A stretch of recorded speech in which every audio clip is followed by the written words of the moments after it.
Qarkullimi nga vendkalimi kufitar i Muriçanit pas datës së 10 janar, kur përfundoi fluksi i kthimit të emigrantëve që kishin ardhur për festat e fundvitit, ka qenë në kuota normale. Edhe pse fundjavë, pamjet e filmuara paraditën e kësaj të shtune në këtë pikë kufitare tregojnë qartë se nuk ka fluks, pasi numri i automjeteve është i pakët, si në dalje, ashtu edhe në hyrje. Kjo pasqyrohet edhe nga të dhënat e qarkullimit në këtë pikë nga dita e njëjte deri në orët e drekës së të shtunës.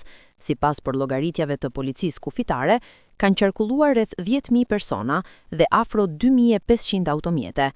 Në dalje janë evidentuar mbi 6.000 persona, ndërsa në hyrje rreth 4.000.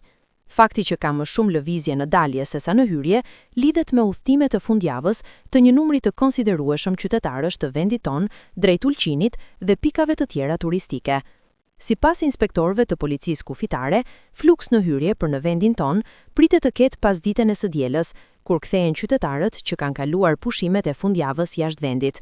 Megjithatë, pavarësisht mungesës të fluksit të shtuar, policia kufitare bën me dije se shërbimet dhe masat për garantimin e lëvizjes nga të dyja anët e kufirit janë në nivelin e përcaktuar nga rregulloria. Prioriteti veçantë i kushtohet kontrolleve për parandalimin e trafikimit të lëndëve narkotike nga të dyja palët e shërbimit doganor, ndonse kohët e fundit nuk është evidentuar asnjë rast i tillë.